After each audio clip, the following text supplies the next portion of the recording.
최현석 셰프님은 정말 이 봉골레 파스타로 원래도 정평이 나있던 분이고 봉골레에서 마늘을 빼먹으면서 오히려 서사가 완성이 됐잖아요. 근데 여기서 감론 1박 2일 만한 내용이 있었던 게 바로 안성재 심사위원님과 박종원 심사위원님의 의견이 굉장히 첨예하게 대립했던 부분, 에드워드 리 셰프님의 비빔밥이에요. 비빔밥이지만 잘라 먹는 비빔밥이라는 굉장히 독특한 방법을 내셨잖아요. 이 부분에 있어서 맛은 두 분 다 굉장히 호평을 했는데 점수가 백종원 심사위원님은 97점이나 되는 사실상 만점에 가까운 점수를 주셨고 안성재 심사위원님은 82점을 주셨어요. 그래서 총합 179점으로 에드워드 리 셰프님이 우승을 못하셨는데 안성재 심사위원님은 사실 90점도 주실 정도로 굉장히 좀 점수를 다들 후하게 주셨는데 에드워드 리 셰프님에 대해서는 굉장히 좀 박하게 주셨단 말이에요. 심지어 맛까지 인정을 하면서. 그래서 이 부분에 대해서 감론을박이 좀 많이 이래. 이 부분에 대해서 제 관점에 대해서 조금 말씀을 드리고 싶어요. 자, 백종원 심사위원님은 대중을 대표한다고 했는데 여러분들 그런 생각하지 않으십니까? 대중이라는 것은 굉장히 무시하다. 대중이라는 거는 사실 완전한 바보는 아니에요. 완전히 완성도가 조금 아쉬운 작품들이 나오게 되면은 대중들은 외면을 해버립니다. 그게 아무리 훅 뜨고 아무리 마케팅을 열심히 했더라도 어느 정도 이상의 맛을 내지 못하면 대중들은 등을 돌려요. 그렇기 때문에 저열한 완성도는 대중을 만족시킬 수가 없습니다. 하지만 대중은 기준 이상의 맛을 낸다면 또 이제 이걸 평가로 따진다면은 설득력을 지닌다면 합격을 줘요. 이 합격점이 이제 에드워드 리 셰프님에게는 되게 큰 부분을 차지했다고 생각을 합니다. 물론 이 얘기가 해석을 하지 않는다는 뜻은 아니에요. 오히려 백종원 심사위원님이 저에게는 마음에 와닿았다라는 얘기를 하는 것은 에드워드 리 셰프님께서 설명해 주신 저는 비빔인간입니다 라는 멘트, 그리고 이런 비빔이라는 부분들이 이 부분이 가지고 있었던 마음적인 아픔, 어디에도 속하지 못하는 정체성의 혼란, 이런 부분들이 비빔밥이지만 비빔밥이지 않은 이런 부분들에 대해서 충분히 잘 이해를 해줬고, 장트리오 때도 말씀하셨듯이 백종원 심사위원님은 이것이 판매를 했을 때 외국에도 어느 정도 들어가겠구나, 한식을 알리는 데 도움이 되겠구나, 이런 부분에 관점을 좀 되게 크게 두고 계신 심사위원 분이세요. 그러다 보니까 이 부분에 대해서도 오케이, 문제가 없다, 이런 부분들에 대해서 고루고루 평가를 해서 정말 사실 이런 의도나 해석뿐만이 아니라 맛이라든지 이런 외형적인 부분 혹은 판매를 했을 때 이득이 되겠는가, 대중적인 맛에 부합을 하는가, 이런 오히려 굉장히 다재다능한 부분들을 많이 심사를 해주셨던 것 같습니다. 반면에 안성재 심사위원님은 평론가를 대표한다고 제가 아까 말씀을 드렸잖아요. 그래서 대중에 비해서 테크닉도 당연히 굉장히 많이 신경을 쓰셨어요. 예를 들어서 후반부에 이제 트리플스타 셰프님이 나중에 또 얘기를 하겠지만 재료를 썰 때 재료가 캐비아의 크기와 똑같다라는 얘기를 해요. 아, 이게 재료를 썰 때 캐비아의 크기가 똑같다, 이거는 식감이, 캐비아의 식감이랑 재료의 식감이 다르게 걸리는 걸 방지했다는 거예요. 그건 의도고 테크닉이에요. 그 테크닉과 의도를 이해할 수 있는, 그러니까 일반적인 대중의 관점에서는 요걸 작게 썰든 채로 썰든 사실 크게 관련이 없는 거잖아. 근데 셰프의 입장에서 이런, 혹은 이제 현업자의 입장에서, 혹은 평론가의 입장에서 이 사람은 요런 의도를 썼고 나는 요것을 요런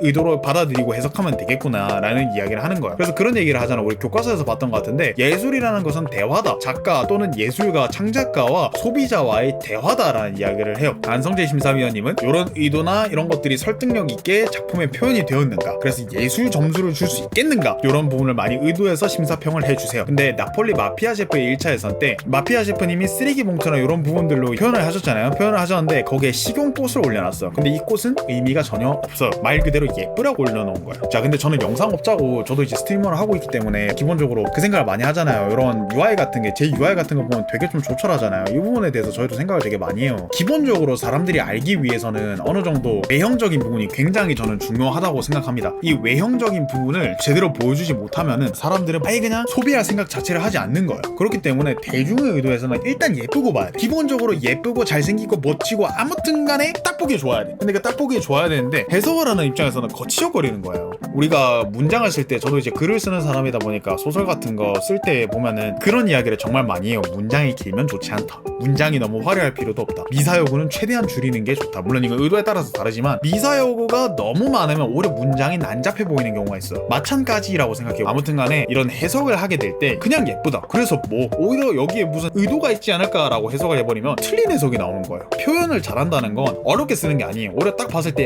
이 사람은 이걸 의도로 했구나, 와 근데 이걸 이런 식으로 의도로 하고 표현을 했다고? 정말 멋있다 라는 생각이 들게 되잖아. 실제로 이제 나중에 얘기를 하겠지만 두부 무한지옥 때 에드워드 리 셰프님이 보여주셨던 요리들이 거의 약간 그런 모습이 아니었나 싶어요. 그러다 보니까 이런 해석에 불편함을 준다는 것은 우리가 예술이라고 하는 것은 대화라고 했잖아요. 이 사람이 무엇을 표현하고 싶었는가를 추론하고 그 추론하는 것에서 또 재미를 느끼게 되는 거야. 그냥 1차원적인 맛, 재미, 때려 부숴, 우리가 영화를 볼 때로 때려 부숴, 나 죽여, 이런 부분들이 아니라 와 여기서 이런 방식으로 표현을 했구나, 와 미장센 좀 보소, 이런 식으로 생각을 하는, 요걸 100% 해야 되지 않아도 당연히 재밌어야 되지만 요걸 추가해서 봤을 때 훨씬 더 재미가 풍부해지는 것, 그 부분이 안성재 심사위원의 어떤 포인트가 아니었나 싶어요. 그런 포인트 때문에 흑백요리사는 요리 대결이 아니라 예술 대결이라는 느낌을 되게 많이 받아요. 실제로 그런 요리 예술적인 부분을 되게 평가 의도로 두려고 노력을 많이 하셨고요. 자, 이런 심사 기준을 이해하고 봤을 때 백종원 심사위원의 관점은 비빔밥의 맛이 났고 양식과 한식을 비볐기 때문에 이건 비빔밥이다. 오케이, 그렇다면은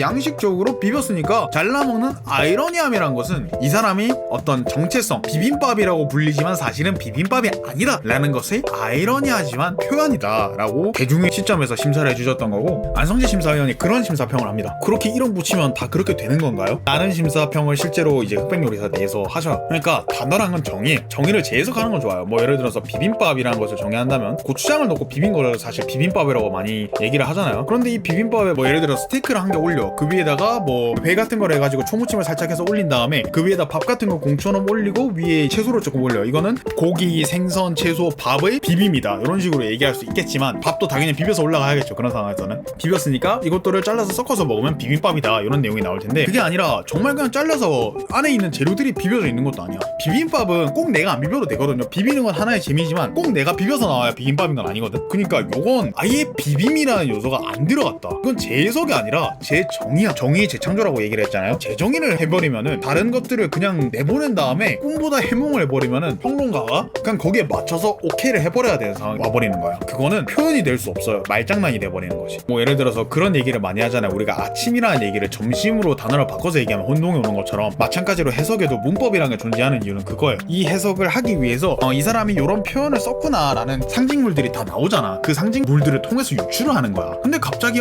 나는 아니었는데요 라는 얘기를 하게 돼버리면은 이거는 평론가적 입장에서는, 예술성을 평가하는 입장에서는 평가 기준에 굉장히 문제가 생길 수 있고, 공정성이라든지 혹은 예술성을 판단하는 기준이 모호해질 수 있기 때문인 거야. 그렇기 때문에 맛에서는 에드워드 리 셰프님께서 의도하셨던 맛이 충분히 났고, 그 부분에 대해서는 심사위원분들이 모두 다 동의를 했지만, 실질적인 어떤 표현에 대해서 백종원 심사위원님은 대중의 입맛에서 이 정도면 오케이 였지만, 평론가의 입장에서는 이딴 식으로 표현을 하는 걸 나보고 알아먹으라고? 네가 얘기를 안 했을 때 내가 이걸 알아먹을 수 있었을까? 라는 얘기가 돼버리는 겁니다. 자, 아무튼 간에 이런 관점의 차이가 기본적인 기획 의도였고, 저는 이런 극명하게 갈리는 심사평이 좀 되게 좋았던 것 같아요. 각자 이제 인생을 담은 요리들에 대해서 이야기를 해주시는 부분도 좋았고, 특히 이런 에드워드 리 셰프님의 요리 같은 경우에는 되게 좀 뭐랄까 흑백 요리사의 고점이었다고 생각을 해요. 정말 불쾌감 하나 없이 이 극한의 상황에 치닫지 않고서도 이 셰프의 해석을 대중의 입장에서 한번 해석을 해주고 평론가의 입장에서 한번 해석을 해주는 이 방식은 굉장히 중요했다고 생각합니다.